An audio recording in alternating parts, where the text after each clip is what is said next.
শুভ সকাল সবাইকে। সুজান রায় official YouTube চ্যানেলে নতুন একটা ভ্রমণ সিরিজে স্বাগতম জানাচ্ছি।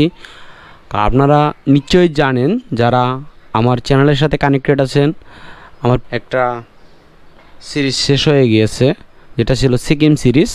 তো আমরা এখন সিকিম থেকে যাচ্ছি দার্জিলিংয়ের পথে। তো দার্জিলিংয়ের পথে যেতে যেতে আমাদের সিকিম থেকে দার্জিলিং পৌঁছানোর যে জিপগুলো বলতেছি, যারা সিকিম সিরিজ দেখছেন তারা জানেন যে আমরা 4টা ফ্যামিলি 2টা গাড়ি করে আমরা সিকিমের গ্যাংটক থেকে দার্জিলিং উদ্দেশ্যে রওনা হয়ে আসছি। তো আমরা চলতে চলতে আমরা দার্জিলিং শহরে ঢুকে যাব। তার আগে আপনাদেরকে ভিন্ন রকম একটা দার্জিলিং উপহার দিব, কেননা আমরা এখন দার্জিলিং সিরিজের প্রথম যে ভিডিওটা আমরা করতে যাচ্ছি, যে এই ভিডিওটা সাধারণত অনেক ব্লগাররাই দেখছি দার্জিলিং সিরিজের লাস্টের দিকে রাখে এই ভিডিওটা। তবে আমরা তো সিকিম থেকে দার্জিলিং আসছি, সিরিজের শেষের ভিডিও হয় যাদের, আমাদের হবে সিরিজের প্রথম ভিডিওটা।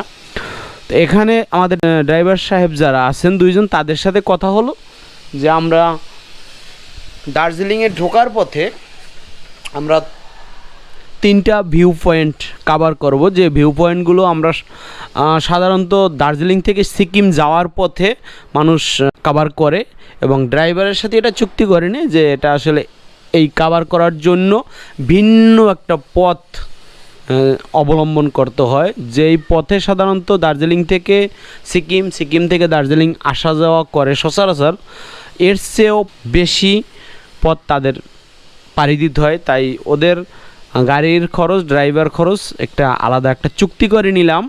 চুক্তি করে নিয়ে আমরা চলতে থাকলাম সেই দার্জিলিংয়ের পথে। তো ইতিমধ্যে আমরা কিন্তু গ্যাংটক থেকে আসলে নাস্তা করে বের হই নাই, যে কারণে সিকিমের সীমানা পেরিয়েই আমরা মোটামুটি এই রেস্টুরেন্টে কিন্তু সকালের নাস্তা করার জন্য দাঁড়িয়েছি। কারণ আমরা নাস্তা শেষ করলাম, নাস্তা শেষ করে এখন আবার দার্জিলিংয়ের দিকে রওনা হইলাম।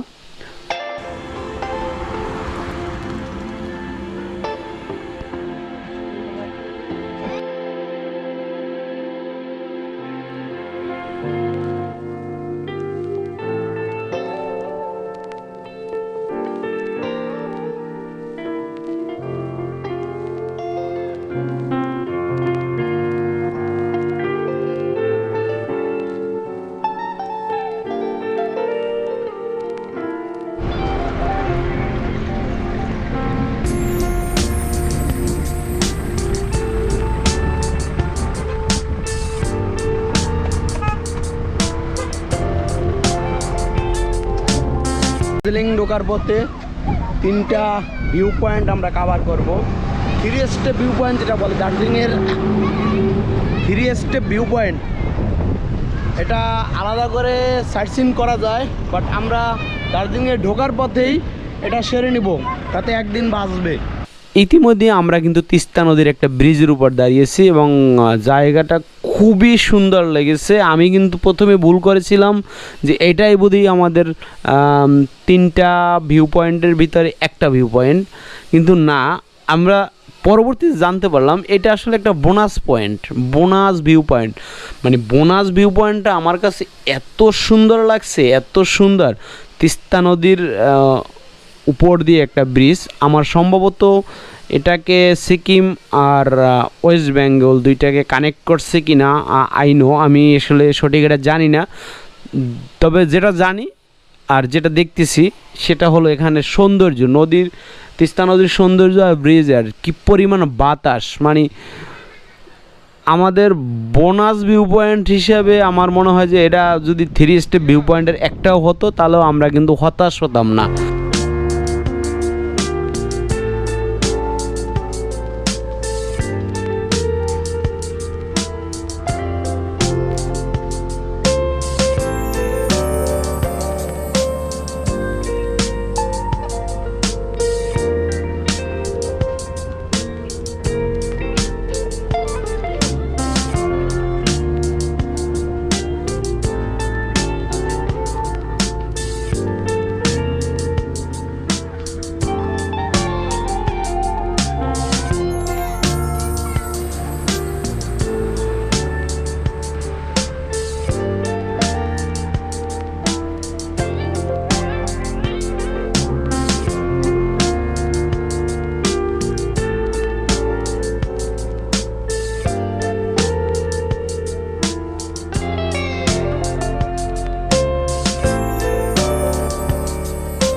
তো বাই দ্য ভাই আরেকটা জিনিস কিন্তু বলা হয় না, আজকে কিন্তু আমরা দার্জিলিংয়ের দিকে যাচ্ছি, আজকে কিন্তু হোলি।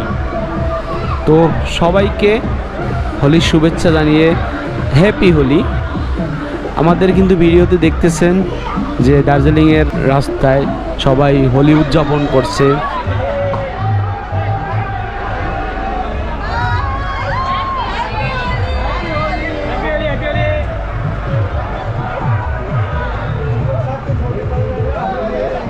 আমাদের প্রথম ভিউ পয়েন্ট, যেটা এখানে আমাদের ড্রাইভার সাহেব বললো, এটা ত্রিবেণী ভিউ পয়েন্ট বা ত্রিমোহনী ভিউ পয়েন্ট, কিন্তু আমরা আসলে সাইনবোর্ডে দেখতেছিলাম এটা লাভার মিট ভিউ পয়েন্ট।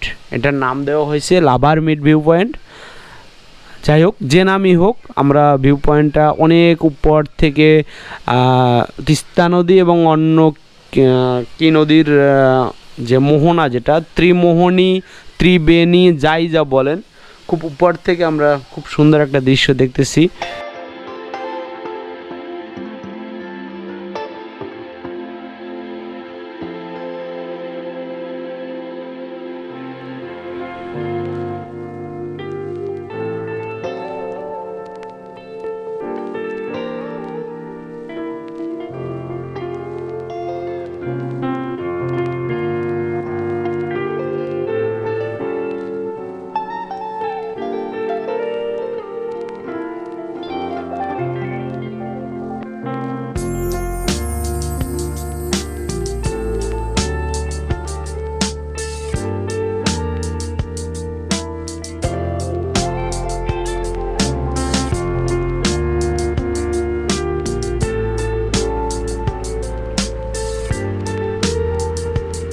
আমাদের যাত্রা আবার শুরু। দার্জিলিংয়ে আসবো, টি গার্ডেন দেখবো না সেটা তো হতে পারে না। তো টি গার্ডেন নেক্সটে আরও আসবে। তো এটা হলো আমাদের সেকেন্ড ভিউ পয়েন্ট। আমরা আমাদের আজকের 3 পয়েন্টের দ্বিতীয় পয়েন্টে চলে আসছি। টি গার্ডেনগুলো বর্ষায় খুব ভালো দেখা যায়। একটু ছবি টবি তুলি, দেন তারপর এখান থেকে থার্ড পয়েন্টে যাব আমরা। আমার প্রিন্সেস এখন আবার কি হয়েছে, বোকা হয়ে গেছে, কোলে উঠেছে। বাবা, আমি একটু প্রিন্সেসকে আদর করতে গিয়ে আমি কট খেয়ে গেছি। কট, তুমি কি আমাকে কট করেছো কেন? বাবা, একটু তাকাও তাকাও, তাকাই কথা বলো। ওই যে বন্ধুদের একটু হাই দিয়ে দাও। হ্যাপি হোলি বল বাবলা, হ্যাপি হোলি বল, হ্যাপি হোলি, হ্যাপি হোলি, সবাই বলো হ্যাপি হোলি,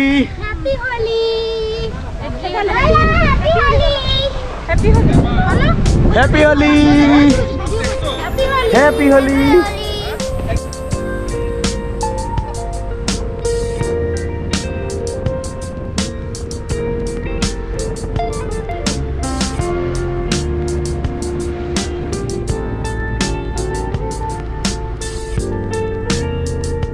আমাদের থার্ড যে ভিউ পয়েন্ট, এটা খুবই আকর্ষণীয় একটা মনোমুগ্ধকর ভিউ পয়েন্ট।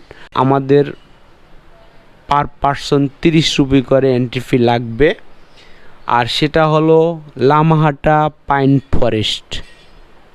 খুবই সুন্দর একটা প্লেস, আপনারা দেখতেছেন, খুবই সুন্দর একটা প্লেস। তবে পাইন ফরেস্টের সৌন্দর্য বা এই দার্জিলিংয়ের যে ওয়াটারফলস, পাইন ফরেস্ট, এগুলোর সৌন্দর্য এক কথায় মনোমুগ্ধকর হয় বর্ষায় যদি দার্জিলিং এক্সপ্লোর করা যায় তাহলে বেস্ট সময় আমি মনে করি।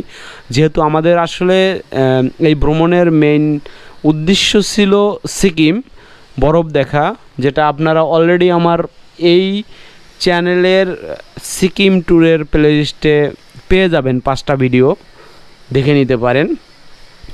তো সাথে আমরা দার্জিলিংটা আসলে শীতের দার্জিলিং, মার্চ মাসের দার্জিলিংটা কেমন হয় সেটা আসলে একটু এক্সপ্লোর করতেছি। তো পাইন ফরেস্টে, লামাহাটা পাইন ফরেস্টে খুব সুন্দর একটা সময় পার করলাম।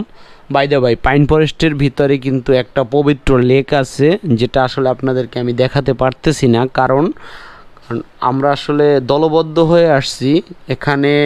আমার কিছু ব্যক্তিগত সমস্যার কারণে কিছুটা সময় বেশি পার করতে হয়েছে, যে কারণে আমি আসলে উপরে উঠে লেকটা আসলে এক্সপ্লোর করতে পারিনি। তবে নেক্সট টাইম আমার আশা থাকবে দার্জিলিং আবার আসলে অবশ্যই লামাহাটা পাইন ফরেস্টে এবং লেকটা দেখানোর চেষ্টা করব, বা আমিও দেখব।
আমি অনেকের ভিডিওতে দেখছি পাইন ফরেস্টটা, আর বর্ষার সময় সেই লাগে আসলে। Waterfall, tea garden, pine forest এগুলো সৌন্দর্য, পাহাড়ের মেইন সৌন্দর্য আসে কিন্তু বর্ষায়। এটা শীতের সময় আসলে এই স্পটগুলো আপনি মেইন সৌন্দর্য পাবেন না। শীতের সময়ের মেইন সৌন্দর্য হচ্ছে সিকিমের বরফ। অলরেডি আমার এই সিরিজে পাবলিশড হয়ে গেছে। তারপরও যেহেতু আসছি দার্জিলিং সাইট সিইং হবে, তো আজকের এই 3 পয়েন্টের কি লাস্ট পয়েন্ট, আমরা এখন হয়তো বা দার্জিলিং হোটেলে যাব বা লাঞ্চ করে হোটেলে যাব, এরকম কিছু একটা হবে। পাইন ফরেস্ট থেকে এখন নেমে যাচ্ছি, অনেকেই নেমে গেছে, বাট আমার সাথের যারা আছে নেমে গেছে। আমি একটু জাস্ট ভিডিও করার জন্য বসছি। সামনে আরেকটা প্লেসে একটু দাঁড়ালাম। এখানে আসলে মেইন কিছু না, এখানে আমরা একটু হালকা নাস্তা করব। নাস্তা করার মেইন রিজন হলো, নাস্তা করতাম না, আমরা সরাসরি দার্জিলিং শহরে চলে যেতাম। তো এখানে আমাদের ড্রাইভার সাহেবরা গাড়িগুলো ওয়াশ করতেছে, ওয়াশ করার জন্য, কারণ এর উপরে গেলে ওরা নাকি ওয়াশ করার জন্য কস্ট বেশি, এখানে ওদের পানিটা অ্যাভেলেবেল পাওয়া যায়। যাই হোক, এই সুযোগে আমরা একটু, এই জায়গাটাও অনেক সুন্দর, একটু জায়গাটা ঘুরে দেখলাম আর হালকা পাতলা কিছু নাস্তা করলাম।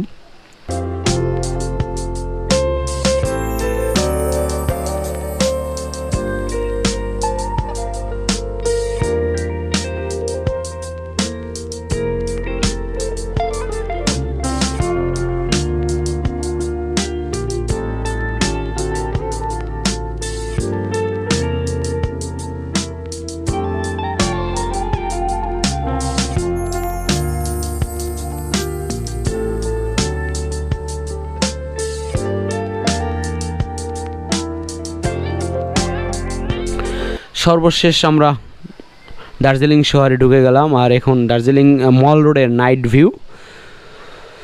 তো ওয়েলকাম টু দার্জিলিংয়ের ঢুকতেই আমরা খুব সুন্দর 3টা প্লেস, 4টে প্লেসই বলা চলে, সুন্দর কিছু অজানা প্লেস। অনেকেই হয়তো এই প্লেসগুলো চিনেন না, দেখেননি, আবার অনেকেই হয়তো বা এই প্লেসগুলো সিকিম যাওয়ার পথে এক্সপ্লোর করেন নাই, বা অনেকেই করেছেন। যারা অবশ্যই একটু কমেন্ট করে জানাবেন এটা আসলে সিকিম যাওয়ার পথে গেলেও দেখা যায় ড্রাইভারদেরকে একটু এক্সট্রা টাকা দিয়ে দিতে হয়, অথবা আলাদা করে যদি মনে করেন দার্জিলিং থেকে আপনি এই 3টা পয়েন্ট এক্সপ্লোর করেন, তাও আপনার মোটামুটি একটা দিন কেটে যাবে, কারণ এটা দার্জিলিং শহর থেকে অনেকটা দূরে। আমাদের আসলে পরবর্তী দার্জিলিং নিয়ে আরও 2-3টা ভিডিও থাকবে, আমরা কোন হোটেলে উঠেছি সব কিছু ডিটেলে থাকবে। তো আজকে এই ভিডিওটা শেষ করতে যাচ্ছি। ভালো থাকবেন, সুস্থ থাকবেন, আর অবশ্যই যারা আমার এই নতুন চ্যানেলে যারা নতুন ভিউয়ার্স, তারা চ্যানেলটা সাবস্ক্রাইব করে দেবেন, সাথে থাকবেন। ভিডিওটা ভালো লাগলে লাইক করবেন, কিছু জানার থাকলে অবশ্যই কমেন্ট করবেন। আমি সুজন রায় অফিসিয়াল ইউটিউব চ্যানেলের এই ভিডিও থেকে, দার্জিলিং সিরিজের প্রথম ভিডিও থেকে বিদায় নিচ্ছি। টাটা, গুড বাই, ভালো থাকবেন।